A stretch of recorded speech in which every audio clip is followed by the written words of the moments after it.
project has been an uphill battle, but I'm seeing the top of the mountain. Started out with hopes and dreams, and here we are. Built a custom car body, made a mold of it, and it seems like it's actually gonna work.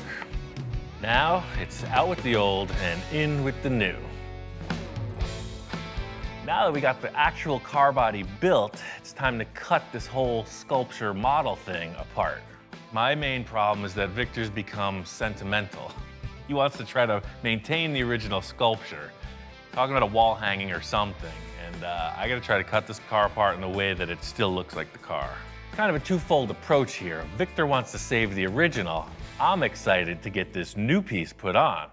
First thing, I know we're saving the interior structure of the roof, so I'm gonna skin this windshield right off, get it out of the way, take this panel, and try to get the roof to open again. In looking at this, you know, there's a million ways to skin a cat. And this is the same thing I look at every car that I'm about to chop or modify in that, what's the simplest course of action? If this was a manufactured product, I would know where the parting lines could be, but this is really just a pile of stuff. So if I could keep the whole side of the car intact, then mission accomplished. The whole thing is how to detach it in one piece.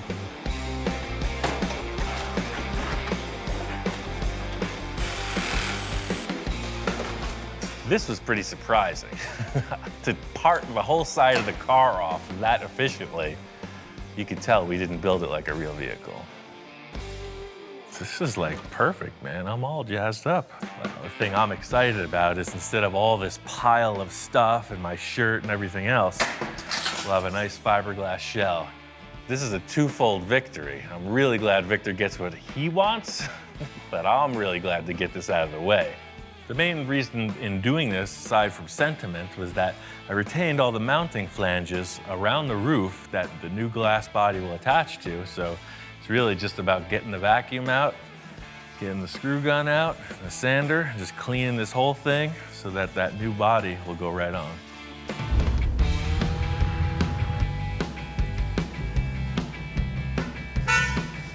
Inspector, check it out. It works. So this car starts and stops, drives around like it used to. The whole thing through this process, I never told anybody, was I took all the computers out and I wasn't sure if it was gonna run again. So everything you asked for, at the airbags, all the things you requested be retained, power, side mirrors. I know it's always safety first with you. In my debriefing with the shop inspector, you know, he understands the magnitude of what I attempted here. And here it is, the car's running. I put all the stuff that I disconnected back in place, and the car is no wiser for it.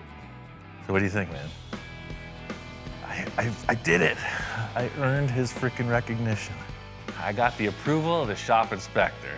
I actually got a high five, that's a first. Enough computer lingo and sensor nonsense. We gotta get this car assembled. So, got this body back from the fiberglass shop. Good call, one piece, it's perfect. Cut out the headlights, set up the parting lines, cut a couple access holes, and it's really like next level, super nice.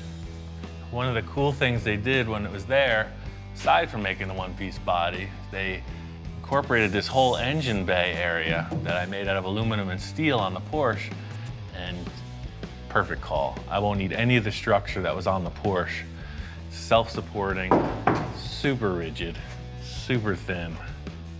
And the thing about suspending it with this gantry is that I can raise it up and down, adjust its attitude however I need. It's gonna make creating the body mounts a lot simpler. Instead of having 5 guys trying to position it, it's hanging, can brace it off the car, and build all the structure underneath. The thing is, this is what the whole project's been leading up to. The moment of truth is, does this new body actually fit the car? I'm thinking what the guys in the mold shop were telling me. There's shrinkage, there's stretchage, the mold could change shape. You know, an inch is a mile in car terms. This thing's been across town and back. Anything could have changed. I'm super excited to have this back, but Now the thing is suspended, and when you lower it, you're gonna know. That's the thing, drop the anchor, see if it sticks.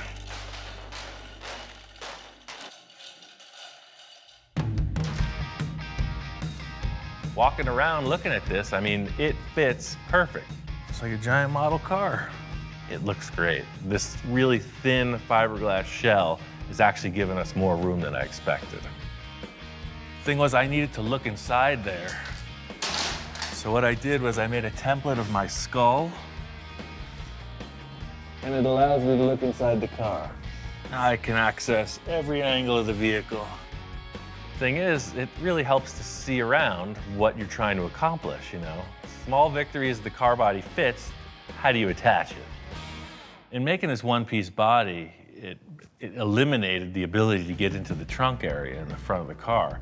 So I knew we were gonna need a hood opening somehow, and I really wanted to see like a one-piece fiberglass nose, just the complete front of the car flips off. The problem with the front end of this car is that equation won't work at all.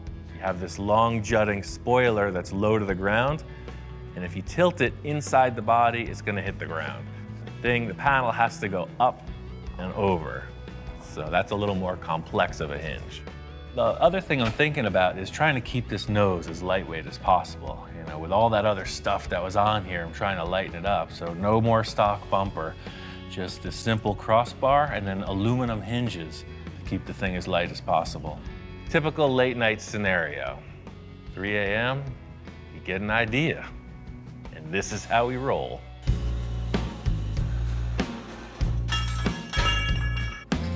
It's hard to describe exactly what I was thinking at 2:30 a.m. when I couldn't sleep, but it was something like this. Your pivot point's here, and your air dam is here, and as it's turning, the air dam's gonna bang into the ground. So how do I get the air dam down here, so far away from the pivot point, to do that? And I started doing this, and you'll see, it'll translate a lot better in aluminum. Trying to keep the car as light as possible. I want to build this out of aluminum stock. I'm going to make it really big and heavy at first, prove that it works, and then drill holes, lighten it, polish it, whatever. So this end would typically do that, right? But now this end is going up and way out. This is what I was picturing, but the whole thing is it going to work in the confines of that car body? You know, you can make anything, but in the end, will it fly? In theory, a tabletop demonstration proves it should work. All I gotta do is put it in the car and see if it actually happens.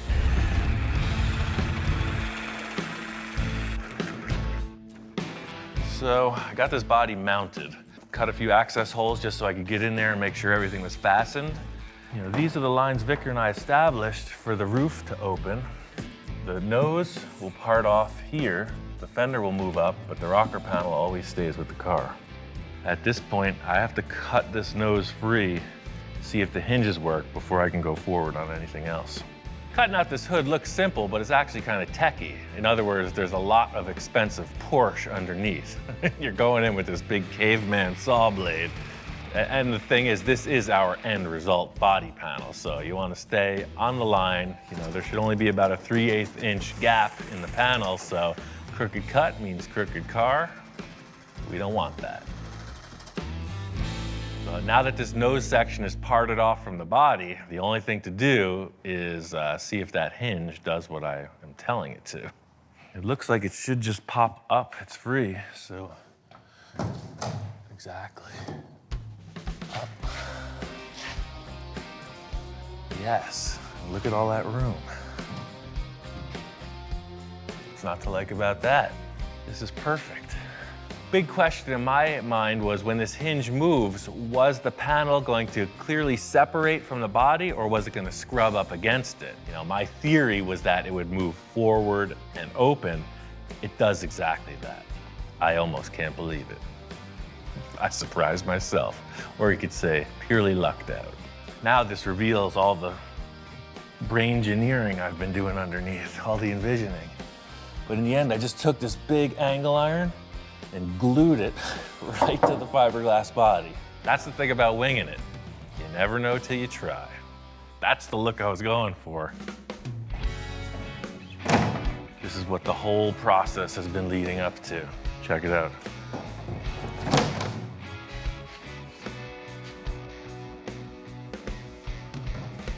What do you think? It works, right? Does it work for you? You want to see the roof, right? Even the shop inspector's impressed. Definitely feeling the vibe, but he's not going to be satisfied until the roof opens. The thing that differs in the roof and the hood is that this is laminated to the sterling roof. I knew that was going to come free. I don't know that this one's going to come free. Multiple layers. I might have overlapped. I got a lot of foam, a lot of glue. This one might not open, but I definitely saw it open. Same process as the nose section. I'm gonna part off this roof panel. You can get inside and lift it up. I used to get into a little 1 foot square box and be submerged underwater and escape. This is part of my training. So, in theory, this thing, does just what it used to do. The sterling roof is still in place. That worked out perfect. So, I mean, it looks completely different, but we're gonna retain the sterling inner structure, the window sill area. The A-pillars are gonna get cut out, but the hinges, the latch, the mechanism, the backing flange are all sterling. Victor got what he wanted. The finest point about this process is that Victor retains his roof in the car. It's forever entombed in this new project.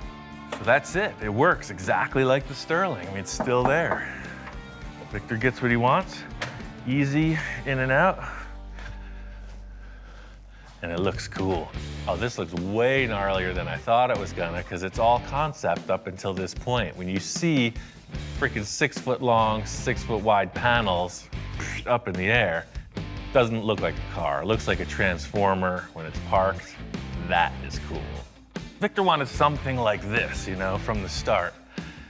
That's what this is all led up to. I mean, that right there says supercar. The next thing on my agenda is to get both the roof and the nose section motorized, so they raise up mechanically, touch of a button. I want to get this roof on a hydraulic system, just like the original, but updated. These are all the original hydraulic parts from the sterling. The problem with these is just old age. We all go through it. You can see all the hoses were cracking, leaks on every valve, and you know, in theory, this was a really good system, but they're just old. When this thing failed, you were locked in the car. If you remember, one of those windows in the sterling was punched out. I'm sure it's because somebody got stuck in the vehicle. God forbid something goes wrong. You gotta get out of the car, you know, that's your last resort. My idea is to use the same concept as the sterling. It's a hydraulic piston that pushes the roof open, but as a safety feature, there's not gonna be an eyelet on the end of this. These are just gonna be pushing on a pad. So if you have to open the roof to get somebody out in an emergency, you just lift the thing off of its perch. The idea is this unit will be up in the trunk space. That's why I got such long hoses and wires. And each cylinder will be fed via this T on the left and the right side. The idea for this system is that it's going to be a two-way ram. In other words, it's power open, power shut, nice solid up and down. So the whole concept is I want these cylinders to be free if you have to lift the roof up manually. They're going to sit in this little rubber cup and it'll be able to pivot, but it'll be set in the rocker panel here. I'll be able to put a screw into there to keep this thing from moving around. And then all this can get fiberglassed in, so there's a nice little receiver with this rubber core. This is all up in the air. This is theory up until this point. Again, I've done my homework. I got my theorizing in place. You gotta flip the switch and see if it happens. It's like launching a model rocket. You need plenty of stand-back space in case something goes wrong. You got your two leads, Safety glasses. Are you ready, Captain? The thing is, this is like when you hotwire a car, right? There is no fuses, there's no nothing. It's a hot wire from the battery to the machine. It could get a little dicey.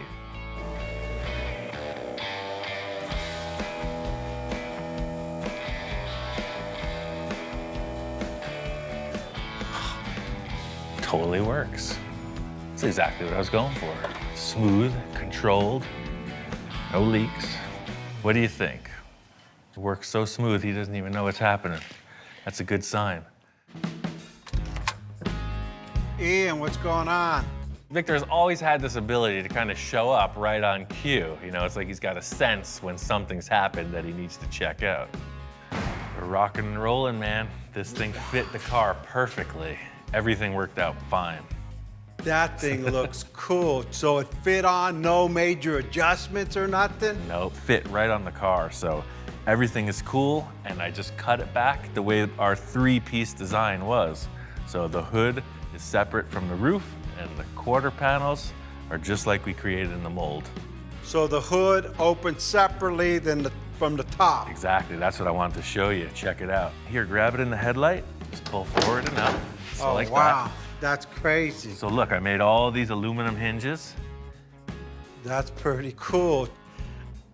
I was surprised to see the hood tilt up like that. That's a bonus. I wasn't thinking of this. But the roof is all just like the Sterling, hydraulically operated.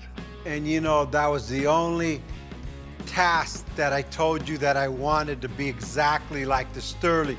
That this hood, and I gotta show you again, go up, but it can't go like this. It's gotta go up like that. So Oh, if it even does makes the sound. I'm happy. That's incredible. Well, let's see this thing going. Think through this whole project, Victor's one-track mind is, oh yeah, everything looks great. How's the roof? Does it work? Hang on, I gotta film the first time this goes up. This is historical for me. You don't understand. Bottom line, when his camera comes out, these are memories he's keeping. He's definitely excited. This is what he wanted to see. Let's see. Hit it. Yeah, baby. Yeah, look at how smooth. That's it, man. You could see in somebody's eyes when they're like, yeah, I'm charged up. Everything we've done is paying off right now. Everything's happening. That's incredible. Hey, you did it, man. I don't know how you did it, but it's done. Truth of the matter is, Victor thinks that it was only the roof that was going to be motorized, but it's a bit more than that. One more trick I wanted to show him was that the hood is motorized as well. This one's on electric actuators. So it's a little slower. It didn't need the power of hydraulics because it's a bit more lightweight. That's pretty good. Seeing the roof and the hood, it just like re-energizes me to take this thing to really keep going on it. Well, I just asked for an opening top and I get a transformer. It is a transformer. My grandkids are gonna love me. I can't wait to see this thing done. This brought me back to that, come on, let's go, let's go. Luckily, I was my batteries are running down, like, You wow, and me both, man. right? I'm like, again, now it's like, wow. I know Victor's got a lot of ideas bubbling up. I got ideas of my own. I'm excited to get them happen. And that's what's really gonna bring this thing to a close. Victor loved the concept of my hydraulic system. I got all the finalizing pieces to make it work, power up and power down. Victor wasn't kidding when he was re-energized on this project.